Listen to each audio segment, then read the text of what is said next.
Imagine a world where countries fight, not with weapons but with trade. That's essentially what a trade war is. Instead of armies, they use tariffs, sanctions, and bans on goods. A tariff is like a tax on products coming from another country. This makes them more expensive. Sanctions are penalties imposed on a country, often limiting trade. Bans completely prohibit trade in specific goods or with certain countries. These measures disrupt the flow of goods and services across borders. They are designed to protect domestic industries and jobs, but they often lead to higher prices and economic uncertainty for everyone involved. The ongoing trade war, however, is not just about economics. It's also about power, influence, and the future of the global order. The United States, under the previous administration, initiated a series of tariffs, primarily targeting China. The United States argued that China was engaging in unfair trade practices. These included intellectual property theft and forced technology transfer. The Trump administration imposed tariffs on hundreds of billions of dollars worth of Chinese goods. China retaliated with its own tariffs on United States products. This tit-for-tat escalation led to a full-blown trade war.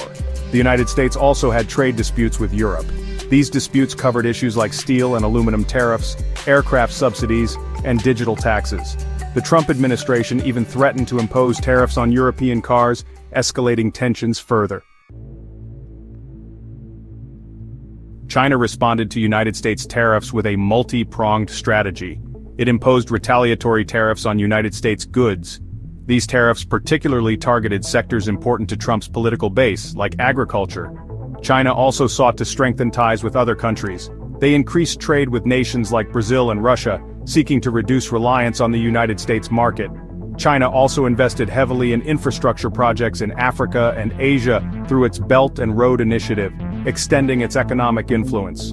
Furthermore, China accelerated its efforts to become technologically self-reliant.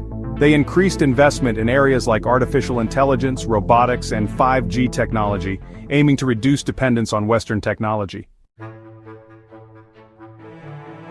Section 4. Europe's Balancing Act, Strategic Autonomy, and Transatlantic Ties. Caught between the United States and China, Europe faced a delicate balancing act. The European Union disagreed with many of the Trump administration's trade policies. They viewed them as protectionist and harmful to the global economy. The EU filed complaints with the World Trade Organization against both the United States and China. They also imposed retaliatory tariffs on U.S. goods in response to the steel and aluminum tariffs. However, Europe also recognized its close ties with the United States. They sought to find common ground on issues like reforming the WTO and addressing China's trade practices. The EU aimed to pursue strategic autonomy, the ability to act independently when necessary, while maintaining strong transatlantic relations. Section 5. Winners and Losers. The impact on global economies. The trade war had a significant impact on the global economy. The International Monetary Fund estimated that the tariffs imposed by the United States and China reduced global GDP. Businesses faced uncertainty, consumers paid higher prices, and global supply chains were disrupted. The trade war also accelerated the decoupling of the United States and Chinese economies. Companies began diversifying their supply chains, moving production away from China to other countries. This trend, driven in part by the trade war, had long-term implications for global trade patterns. While there were no clear winners in this trade war, some countries benefited from the shifting landscape. Countries like Vietnam and Mexico saw an increase in manufacturing as companies moved production out of China. However, the overall impact on the global economy was negative, highlighting the interconnectedness of global trade.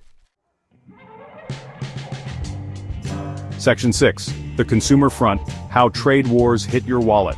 The trade war wasn't just a battle between governments and corporations. It also directly impacted the lives of ordinary consumers around the world.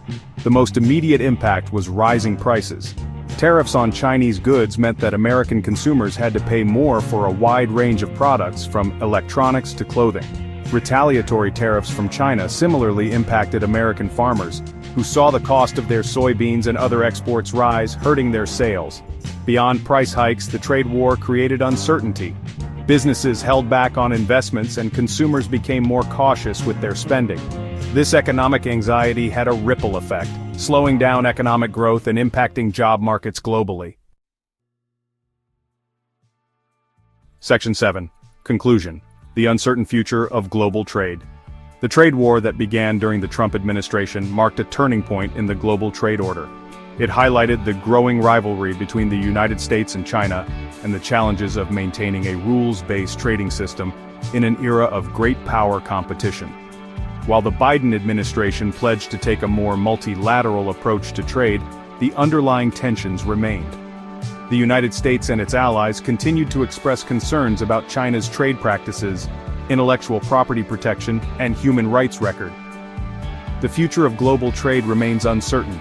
Will countries retreat into protectionism, or will they find a way to cooperate and rebuild trust? The answer to this question will have profound implications for the global economy and the lives of people around the world. The trade war serves as a stark reminder. In our interconnected world, economic conflict rarely has any true winners.